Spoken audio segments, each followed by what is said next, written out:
Chào mừng các bạn đến với các review. Hôm nay mình sẽ mang đến cho các bạn bộ phim về những chiếc máy bay nhé. Đây là Dusty, và cậu đang tưởng tượng mình là một tay đua thứ thiện, nhưng khi tỉnh mộng thì ta biết rằng cậu chỉ là một chiếc máy bay phun thuốc. Chính xác là nằm mơ giữa ban ngày mà. Đằng sau là ông chủ của cậu, ông ta luôn coi giấc mơ trở thành tay đua của cậu thật vớ vẩn. Sau buổi làm thì cậu quay trở lại thị trấn để gọi người bạn cẩu mình. Đây là Chuck, một chiếc xe tải nhiên liệu và là bạn của Dusty. Chuck sẽ cùng cậu luyện tập sau giờ làm. Nói chung nhìn Dusty cũng có vẻ có tiềm năng. Cậu ta bay lượn và lên xuống một cách nhịp nhàng, nhưng chỉ sau đó Dusty đã bị bung mất một con ốc. Thế là phải quay về sửa chữa, cho thấy động cơ đã hoạt động quá công suất trong thời gian dài. Có vẻ như cậu được thiết kế đã không phù hợp để trở thành một tay đua. Nhưng lúc này anh bạn Chuck tới liên tiếp nịnh hót cậu, khiến cô thợ sửa Shelby bắt đầu tức giận. Bởi vì cô đã sửa cậu nhiều lần lắm rồi. Chỉ còn 2 tuần nữa thì giải đôi cánh vòng quay thế giới sẽ bắt đầu. Chuck liền đề nghị họ cần một sự giúp đỡ nào đó cho vòng loại. Đó là Skipper, một cựu máy bay hải quân. Ngay sau đó, cả hai đi tới gara của ông ấy. Nhưng khi Dusty bấm cửa thì Chuck đã núp mắt kêu ở ngoài chờ cậu. Ông ta lộ rõ là một chiếc máy bay chiến đấu kiểu cũ. Vẻ nghiêm nghị của ông khiến Dusty bắt đầu rén nhẹ. Cậu trình bày về cuộc đua mình sẽ tham gia sắp tới, và đề nghị ông hãy chỉ dạy mình làm sao để bay giỏi.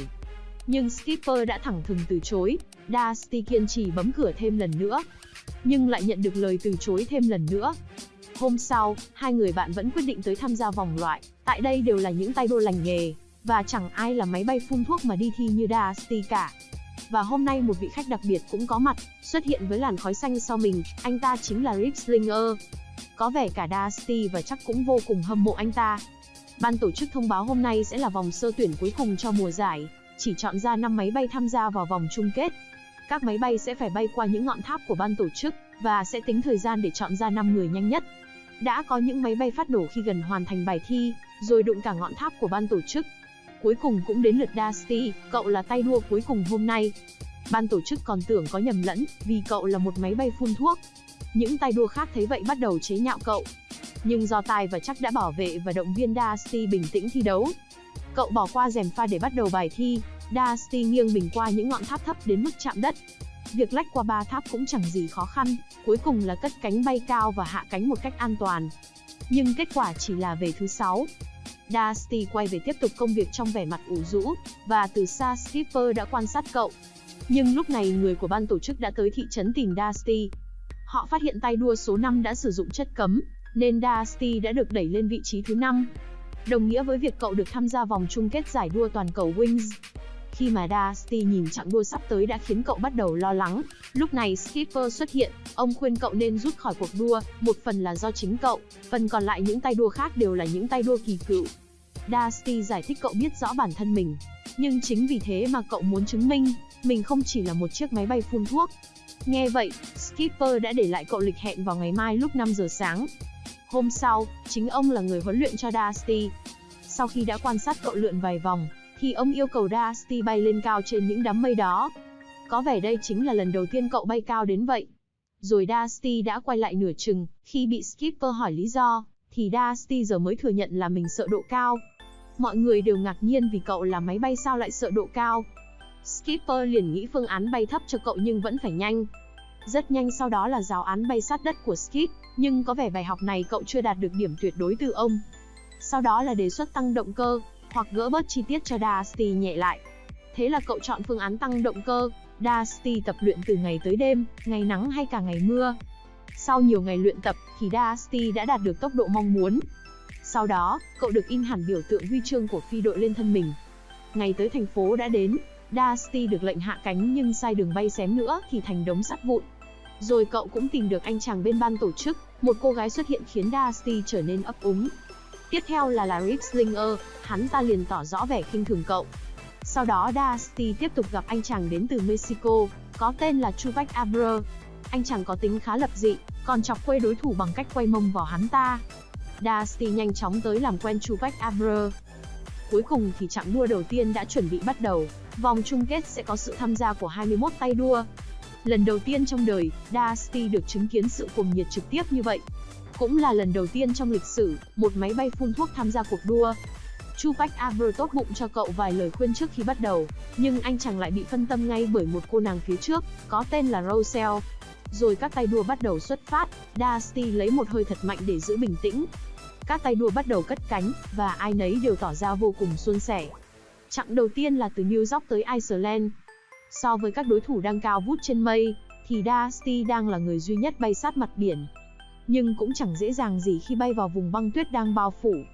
Cậu chính là người tới cuối cùng ở chặng đua đầu tiên. Bên này thì Tupac Amaru đang lẻo mép tán tỉnh cô nàng Rochelle, nhưng anh đã bị cô cạch mặt trong giây lát. Những thành viên tại quê nhà gọi hỏi thăm tình hình Dusty. Skipper cảnh báo chặng tiếp theo ngày mai, cậu phải bay cao hơn vì không khí rất ẩm sẽ khiến cậu dễ đóng băng hơn. Trong đêm, chặng đua thứ hai từ Iceland đến Đức đã được bắt đầu luôn. Đã có một tay đua gặp trục trặc bởi động cơ, nhưng Dusty đã theo sau anh chàng chỉ anh ta bay một cách khéo léo hơn. Đó chính là kỹ năng bay tầm thấp và vượt chướng ngại vật chỉ riêng cậu được học. Chính Dusty đã giúp anh ta hạ cánh an toàn ở cuối chặng. Sau đó các tay đua lại được nghỉ ngơi tại một quán bia. Tupac Amaru thì cứ than thở về việc Rochelle đã từ chối anh ta. Rất nhanh chóng Dusty đã có fan bự của riêng mình. Cậu ta là chiếc xe lai máy bay, chỉ có 6 chiếc như vậy trên thế giới thôi đấy. Cậu ta đề nghị phương án giúp cậu dễ bay cao hơn, bằng việc tháo bình thuốc xịt bên dưới. Tupac Amaru cũng cho rằng đó là một ý hay. Rất nhanh chóng Dusty tới một nhà xưởng tháo nó ra. Giữa trưa, chặng đua thứ 3 bắt đầu, quãng đường sẽ là từ Đức tới Ấn Độ. Có vẻ như Dusty ngày càng được các khán giả để ý nhiều hơn khi tới chặng đua này, và những bài học đã phát huy tác dụng. Dusty bay lượn một cách khá mượt qua những núi đá. Thậm chí cậu đã vượt mặt Rip Slinger và nhận được nhiều sự chú ý của cánh nhà báo. Qua phỏng vấn, cậu không quên nhắc đến người thầy của mình, chính là Skipper. Khi mà Dusty đang trò chuyện với Tupac Amaru, thì cô nàng Sunny muốn nói chuyện riêng với cậu, nên Tupac Amaru đã té trước.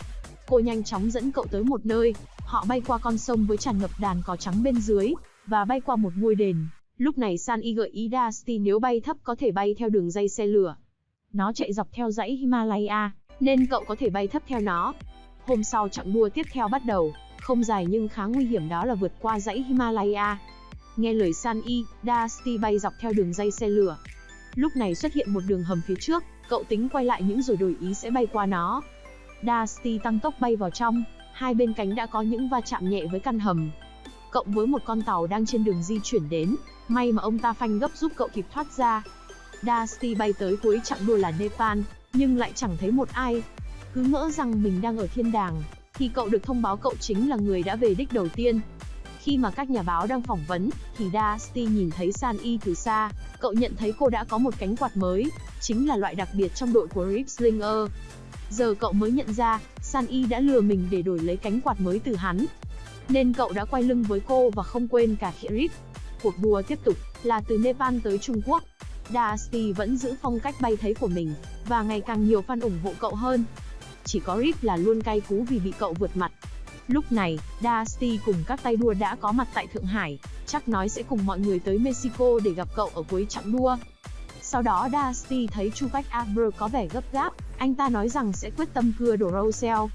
Anh chàng không ngần ngại xách chiếc radio tới và nhảy múa dưới phòng cô. Nhưng Dusty đã rút dây điện chiếc radio ra, thay vào đó là một ban nhạc cùng với ánh nến. Tupac Amaru bắt đầu cất chiếc giọng của mình một cách nhẹ nhàng. Còn Dusty thì kế bên tận hưởng, khi nghe thấy Rochelle đã mở cửa lắng nghe. Đúng là màn tán gái dày công sự giúp đỡ của Dusty mà. Ngay sau đó, cô nàng đã có cảm tình với Tupac Amaru. Không chắc rằng đã thành công, nhưng mọi chuyện đã chuyển biến tích cực hơn trước. Trên bảng xếp hạng lúc này, Dusty đang dẫn đầu. Rip liền giao nhiệm vụ cho Ned và Z chơi xấu cậu trong chặng đua sắp tới. Chặng đua dài nhất đã được bắt đầu, đó là từ Thượng Hải tới Mexico. Dusty xuất phát không lâu đã bị chơi xấu, khiến cậu bị gãy mất chiếc anten. Cậu bị mất phương hướng và bắt đầu cạn nhiên liệu. May mắn cậu được hai máy bay quân sự phát hiện, và họ đã cho phép cậu hạ cánh tại tàu sân bay tên là USS. May có sự hỗ trợ của mọi người mà Dusty đã hạ cánh thành công. Cậu còn được mọi người sửa lại anten và cung cấp thêm nhiên liệu. Lúc này cậu nhìn thấy danh sách bảng tên vinh dự của phi đội Ranchis. Tại đây Dusty nhìn thấy Skipper chỉ thực hiện một nhiệm vụ, là tuần tra kênh đảo Glendale. Điều này mâu thuẫn với danh tiếng trước đây của Skipper như một cựu chiến binh đã tham gia nhiều trận đánh. Khi hỏi Skipper, ông đã cố lẩn tránh việc trả lời. Nhưng lúc này cậu phải quay lại cuộc đua, vì một cơn bão đang chuẩn bị đến. Cậu được hỗ trợ cất cánh bởi bệ phóng và thành công đi lên. Cùng lúc thì Rip và các tay đua khác đã tới cuối chặng Mexico. Nhưng Tupac Amaru và Sunny đã kịp nhận thấy việc xấu của hắn ta. Bên này thì Dusty đang bay nhưng trong đầu cứ thắc mắc về một nhiệm vụ đó của Skipper. Nó làm cậu phân tâm và gặp tai nạn rơi xuống biển bởi những con sóng lớn. Trong mơ màng đã có người kịp thời tới cứu cậu. Dusty được mang tới cuối chặng Mexico, trước sự chứng kiến của những người bạn. Kết quả là cả bộ khung chính của cậu đã bị gãy, nhưng cậu không bận tâm mà quay sang trách móc Skipper đã nói dối mình. Skipper thừa nhận mình đã nói dối, nhiệm vụ của ông tại Thái Bình Dương. Nhưng các đồng đội của ông đã bị tấn công bởi hạm đội tàu chiến của Hải quân Đế quốc Nhật Bản. Skipper là người sống sót duy nhất, nhưng bị giằng xé bởi cảm giác tội lỗi của mình. Ông không bao giờ dám đào tạo máy bay khác hoặc bay một lần nào nữa. Thất vọng sau chuyện đó, Dusty quyết định rút khỏi cuộc đua. Dusty và Chuck đã động viên cậu rất nhiều, cộng với Tupac Amaru cũng tới động viên cậu quay lại cuộc đua. Và mang tới một bộ cánh mới nhằm thay thế cho Dusty, lần lượt Russell, rồi anh chàng cậu đã giúp đỡ, và hàng loạt mọi người mang đến những thiết bị giúp cậu có thể thay thế. Sunny cũng đã hối lỗi, và mang cho Dusty bộ cánh của mình.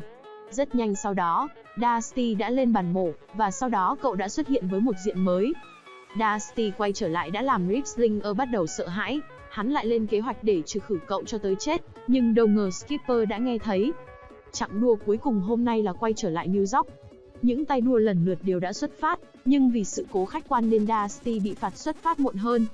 Cậu vẫn giữ phong độ chạy thấp theo thung lũng, và đã rất nhanh theo kịp những tay đua khác. Nhóm của Rip đang dẫn đầu và nhận thấy Dusty đã ngay sau. Chúng liền vòng ra sau lưng cậu, Rip liền đè sát cậu xuống mặt đất. Nhưng bất ngờ Skipper bao năm không bay, nay lại cất cánh giúp đỡ Dusty. Cậu dụ hai tên Ned và Z, còn Skip sẽ xử lý tên Rip. Hai tên bắt đầu bị kẹt lại tại khe núi đá. Lúc này Skip đã đổi vị trí ra sau Rip. Ông vọt lên hất lật cánh của hắn ta. Có vẻ Dusty đã lấy lại lòng tin về mình cho Skipper sau chuyện này. Nhưng bất ngờ Rip quay lại tấn công ông. Chiếc đuôi của ông đã bị hư hại sau cú va chạm. Dusty được ông động viên đuổi theo hắn. Lúc này Dusty đã ngay sau Rip và sau cú lượn đã theo kịp hắn. Nhưng bất ngờ hắn lại tăng tốc. Dusty nhớ lời nói của Skip bay lên những tầng mây đó, nên cậu đã quyết định đánh bại nỗi sợ độ cao của mình. Cậu bay vọt qua cả những tầng mây. Gió bên trên thổi mạnh hơn nhiều, nhưng cũng giúp cậu được nhanh hơn. Khi đã đạt vị trí, Juicy bắt đầu đổ mình xuống đường băng kết thúc. Cậu nghiêng mình lách qua khi hắn cố làm khó, và trở thành người về đích đầu tiên. Khiến cả thế giới như chấn động sau màn trình diễn này, những lời chúc mừng từ những người bạn và các tay đua liên tục không ngớt gửi đến cậu. Còn tên Rip Slinger thì mới ngóc đầu từ nhà vệ sinh đi lên, cùng lúc thì Skipper đã kịp tới đây. Cả hai đều dành những lời cảm ơn chân thành cho nhau, vì họ đều học được rất nhiều thứ của nhau. Sau đó cả hai người đã quyết định quay lại phi đội ra Liren. Vậy là bộ phim tới đây cũng đã kết thúc rồi. Nếu các bạn thấy video này hay, thì hãy đăng ký kênh để không bỏ lỡ những video mới nhất nhé. Xin chào và hẹn gặp lại các bạn.